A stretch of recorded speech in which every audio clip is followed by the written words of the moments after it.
Are you overwhelmed when it comes to the holidays and having to think about the gifts for everybody in your life? I know I am.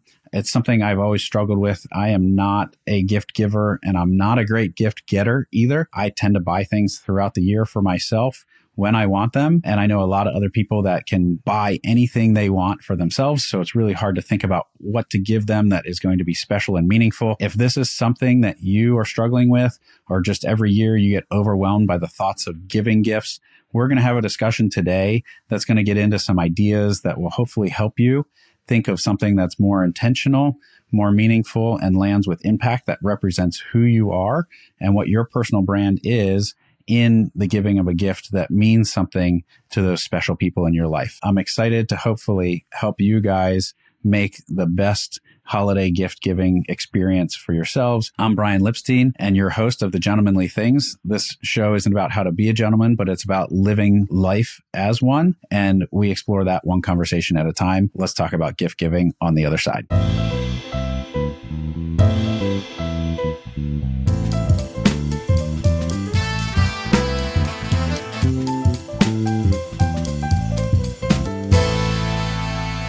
I want to start by just saying I hope you all had a wonderful Thanksgiving last week. As I had a few days of a little bit of downtime, I did a little bit of reflecting, and I just wanted to share with you guys some of the things I'm thankful for and what I'm looking forward to. We had talked about in a previous episode, sharing your excitement and how that unlocks and sets the tone for everything else you do, but also sharing your gratitude. And I think gratitude is such a strong practice. When you actually are practicing gratitude on a regular basis, it really sets the intention and helps reframe the things that happen to you on a daily basis. You see those things differently from a different angle and a different light, and you react to them differently. And starting your day with gratitude is a great practice. I've read about it. I've gone through periods of practicing it, but it's not something, admittedly, that I practice on a regular basis. So when something like Thanksgiving comes around, I really try to pause for a moment and remember what that practice is all about, and just take a moment to think about things from that angle of gratitude and be grateful for what we have on the holiday. That's what it's all about. A few things that I did on Thursday last week. So I went to Washington, D.C., where my older sister lives, and my family met there. My parents drove down. My younger sister, who lives in Atlanta, flew up. And we all gathered for a couple of days around my sister's home. And she cooked a great meal on Thursday, but we started our week with a dinner out on Wednesday evening at a great restaurant. I think it's pretty new in the Georgetown area. And we went out to celebrate my mom's birthday. So my mom just had another circle around the sun, and it was really nice for all of us to be present and be able to celebrate that together. Just really thankful that we could do that. Because we are so spread out and scattered, we don't always get that chance to spend every birthday together. But my mom, being born right around Thanksgiving, her birthday's on the 24th. So some years it's been on Thanksgiving.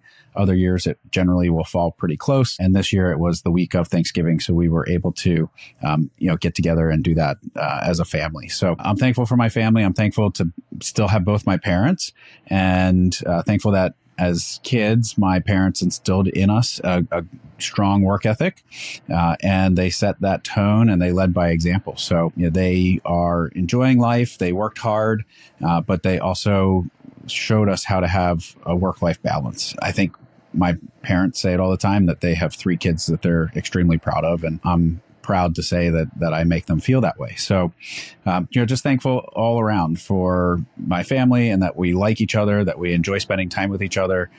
We are friends at this point, and not every family operates that way. I've seen it firsthand in other families, and I've heard stories secondhand about other families. So, I don't take that for granted, and hopefully you guys were able to enjoy some time with your families as well. A few other things I reflected on around Thanksgiving in general. I'm thankful for my health. I deal with an immune deficiency.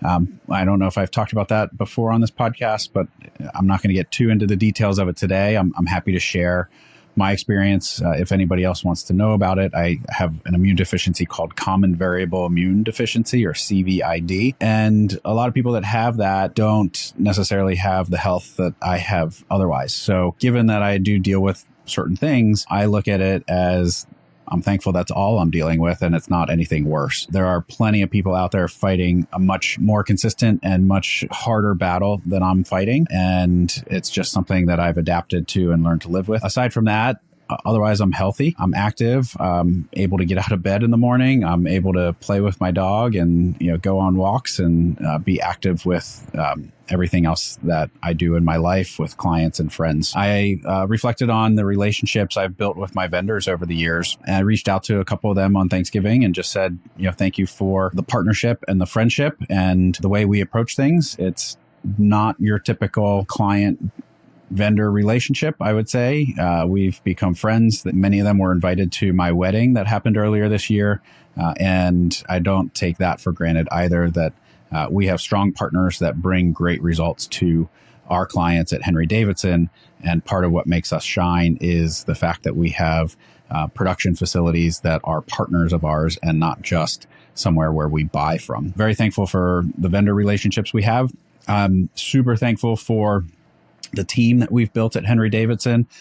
We have surpassed last year's numbers, which was a record year. 2025 is a record year and continues to be set until we see where we end up at the end of December here. But I'm thankful for the team, their dedication, that they're bought into the long-term vision we have for Henry Davidsen, which is to eventually control our own supply and bring more jobs to other cities and bring back that tradition of tailoring here in the United States. So it's a long-term vision. It's a ways off. It's very aspirational, but we are moving in that direction and everybody's on board to move the company in that direction together. I couldn't do it alone. Hiring is one of the hardest things in business, finding the right people that get it. But utilizing our system with EOS, I think we've built a very strong team at Henry Davidsen. I'm super thankful for everybody that's on the team and the role they play and how that contributes to the experience that we bring to our clients. As well, speaking of clients, I'm very thankful for our clients. We would not be growing if our clients weren't also on board and we couldn't bring that great experience and product to them. A lot of clients have become friends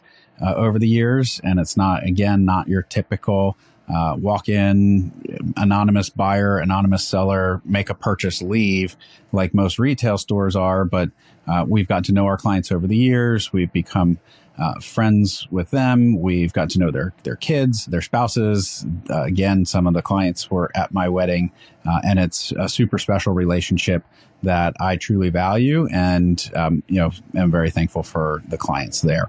Beyond that, there's a couple organizations, specifically Entrepreneurs Organization and the Philadelphia chapter.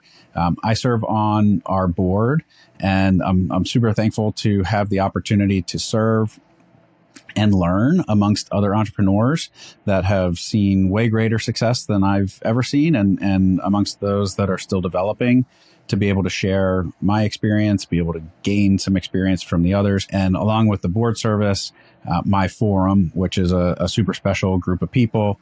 And not only have we helped get each other unstuck from issues that have come up, but also we enjoy hanging out with each other, and we've formed some really strong friendships and bonds that I truly appreciate. Last but not least, just my friends that have been staples in my life for a long time. Guys, girls that I know I can lean on, that know that I will always be there for them. Those long-lasting relationships bring fulfillment into all the other successes that we have. And if we don't have anybody to share those successes with, what's the point, right? I talked about that, I think, in an earlier episode about building your network and the importance and power of relationships. Again, just kind of reflecting on all of these relationships, from family to vendors to employees, clients, friends, and other organizations I'm part of. It brought me around to a feeling of a place that was really, really super special. And last week was all about giving thanks. And now, as we look forward, and the holiday season is truly, truly upon us, I'm a believer of one holiday at a time. I don't pay attention to any of the Christmas stuff,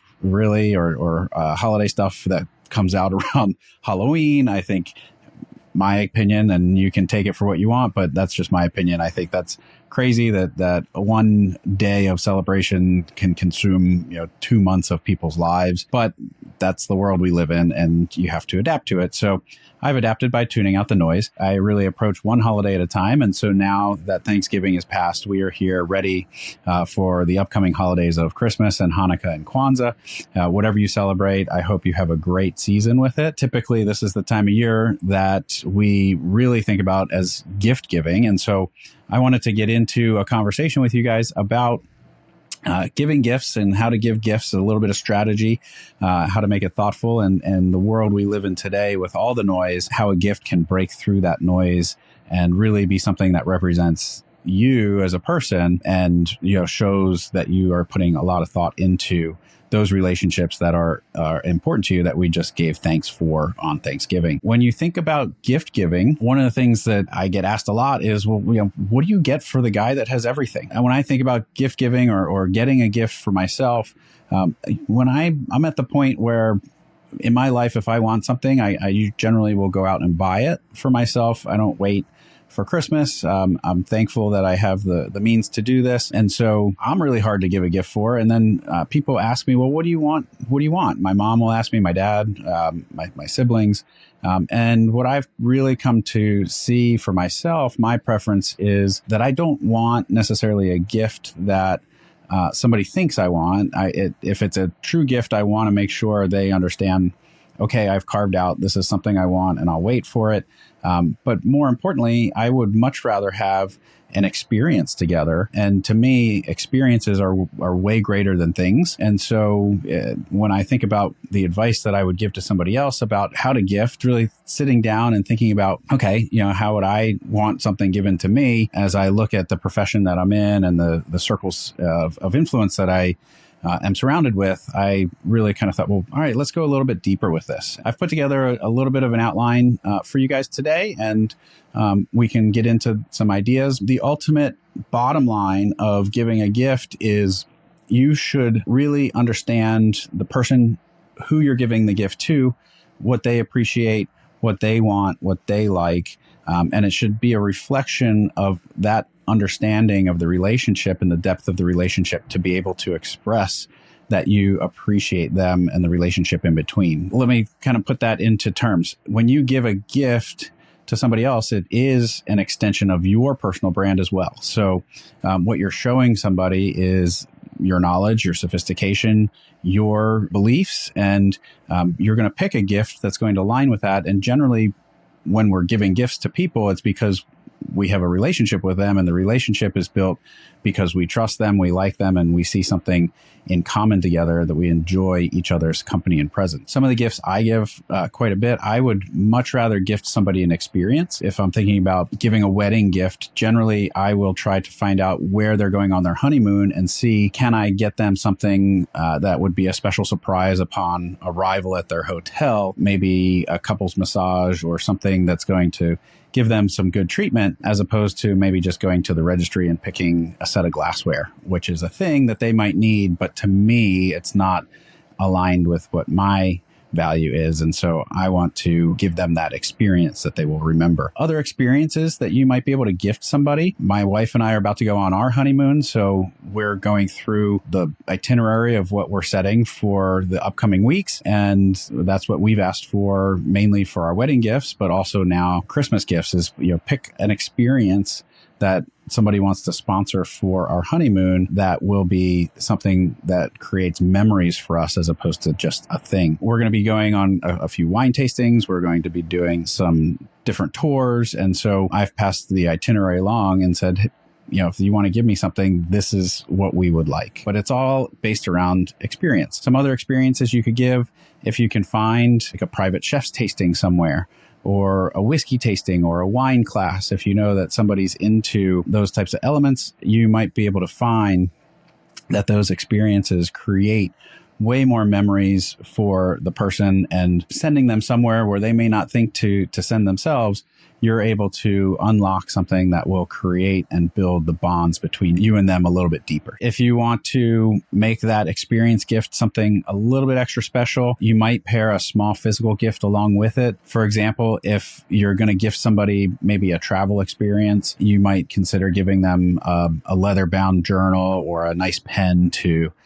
journal and capture the memories of that experience that they're going on.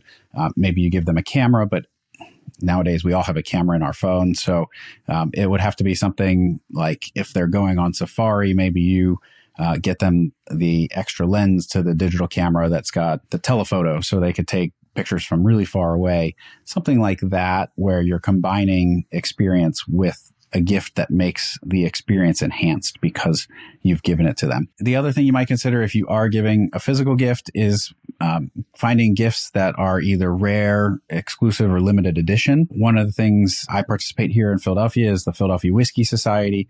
And throughout the year, we will do barrel picks. The club will go to the distillery. They will pick a specific barrel. They'll do a private bottling of it where it has the distillery's label, but then they'll also make a Philadelphia Whiskey Society label that has something to do with either the flavor, the taste, or how they got to selecting that distillery. We've done a number of these private bottlings.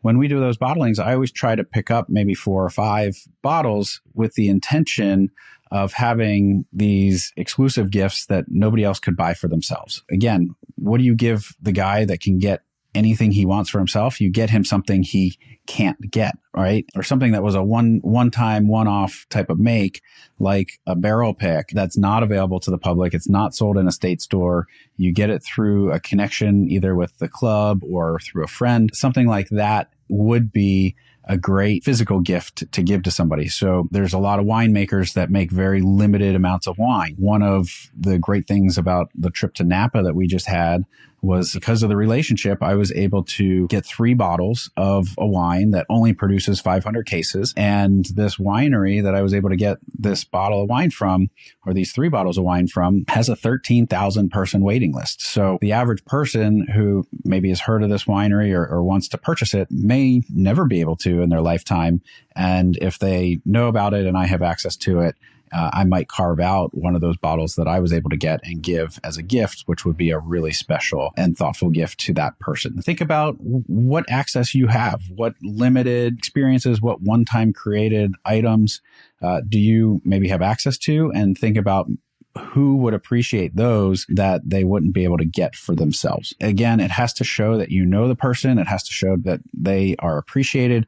And if you're giving a physical item, think about the entire presentation of that item. So it's not just the item, but how did you wrap it? What was it enclosed in? You should write a card with it as opposed to just putting a tag on it. And think about maybe spraying a scent on it. Make the gifting and the unwrapping of the gift a multisensory experience. That will have a greater impact on the reception of the gift when you are able to get maybe a smell involved, touch and feel, because you used really nice special paper, and then you included with it a really nice personalized custom note that went along with it. Those are some ideas you could wrap into how to maybe give this physical gift that you're getting somebody that they can't get for themselves. A couple of things you definitely want to avoid. You want to make sure you don't come across as thoughtless. Don't get them something that would be so far out of what their preferences are that it kind of makes them scratch their head as to like, do you really know me, right? You don't want to put that question in their head.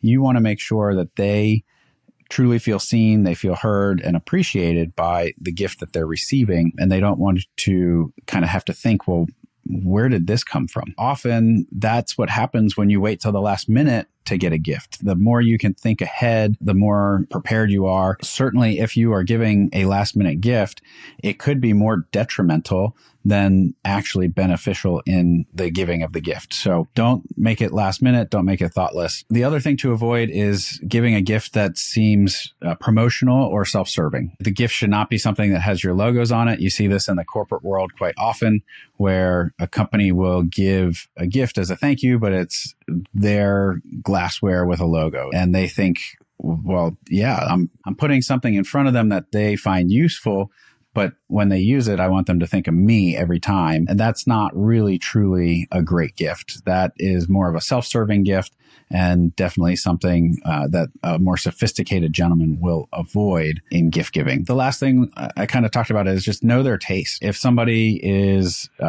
maybe a bespoke clothing buyer, I would avoid getting them something that is more fast fashion related. They are buying bespoke because they want to make the investment in themselves. They want to have something that will last a long time. And if you go ahead and add on to that a tie that's 50% polyester and 50% silk, it doesn't line up with their taste. It's going to be very clear that there's a disconnect and you did not put the thought into actually knowing them and what their tastes are. And it's going to be something that they're not going to appreciate. They're actually going to look at it and say, I don't think this goes with anything I own, and I'm not going to use it. So it makes it weird when they have to say, well, yeah, I didn't really get use out of that gift, and they passed it along to somebody else. Giving gifts for some people is easier than others, and so is receiving gifts. On the other side of giving is receiving.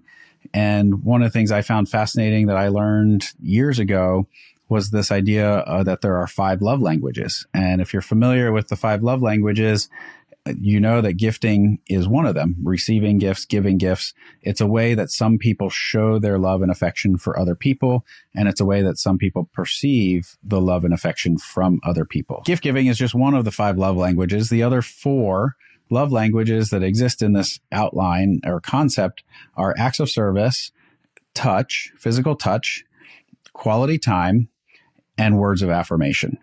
So when you're giving the gift, if you think about or if you know what the person's love language is of who you're talking to or how they perceive being heard or seen, then you could also tailor that gift to go along with their love language. If it's words of affirmation, by writing that nice card with it and a nice note inside of it that lets this person know how important they are to you and how much you care for the relationship, that will be received with extra benefits and extra bonus for the gift itself. On the other side, if quality time is their love language, giving an experience or something that you can do together, that shared experience, maybe take them somewhere, have a dinner out, that chef's table, do a whiskey tasting, a wine class, something that you share together where you're spending quality time around the gift, again, is going to make that gift land with more impact. If it's touch that they're into, maybe something like a spa service.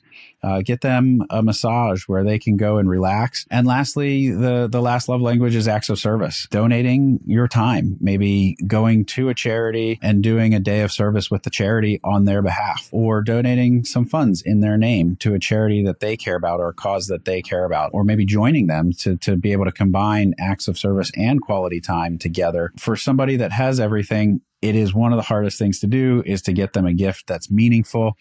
Hopefully the discussion here today gave you a couple of ideas around how to make the gift more impactful, how to find that right gift. And maybe the gift isn't actually a physical thing. It's maybe an experience or even just a letter or an old memento that has been framed and given to them that will spark great memories. If it's a family heirloom, something that could be preserved for that family member that really appreciates the history of the family and where they came from. With all of that said, I wish you the best of luck in thinking about your holiday gifts, getting out there, finding the gifts if they're physical gifts, and maybe thinking about how you can make it extra special in the way that you present it this year, the other elements of the senses that you're going to add into that presentation, and then lastly, the way that you exchange that gift with somebody. If you add that extra special touch in their love language, that's going to enhance the gift to the next level. Best of luck. I hope everybody has a great run up to the holiday season. If you haven't already done your shopping this weekend because it was overwhelming, or you're overwhelmed like me, where you do one holiday at a time, take some of these thoughts and go find that extra special gift this year that makes you the hero in the family, in the relationship, in your friends group, or whatever it is that you're gifting. Truly, as always, the gift is about intention. I talk about intention here, and I appreciate the time you spend with me. I'd love to hear what your ideas are. If you found a great gift, let's share that in the comments. Let me know what you're gifting to family and friends. Let me know a gift that you received that you absolutely loved. Lastly, I will say, for the guy that has everything at Henry Davidsen, we created what we call the gift of fit, and we create some packages for the holiday season. And those packages are designed to be given at all different price levels, but it's an experience that you're giving to somebody where they get to come in, They get to have a conversation with us. They get to sit down, go through our process with a consultation, have something truly uniquely one of a kind, individually designed and fitted and made for them. And that is truly a personal and unique gift that combines both a product and an experience. And you could come in with them and have that experience together or send them in on their own. But I'm guaranteeing you it's an experience that they will remember for the rest of their lives. And every time they put that product on, they're going to think about the person that gifted it to them. If you think you might want to be giving some Henry Davidsen experiences this year, go to our website, find the holiday packages that we are offering, or just simply buy somebody a gift card. We add value throughout the holidays. When you buy a gift card, you get a little bit of a bonus redemption value tied to it. We'll put a link down below. If you thought this was valuable, would really appreciate your guys' help. If you could give us a 5-star rating, give us a review. It helps get the word out to more guys who are looking for the content that I'm bringing to you guys. I have a couple really exciting interviews lined up before the end of the year, and I'm looking to get some more guests on here. So if there's a guest you'd like to see or an introduction that you can make, also feel free to leave that in the comments. I appreciate you guys. Thank you for tuning in. Thank you for spending your time. Good luck gifting this holiday season. We'll see you next week on The Gentlemanly Things.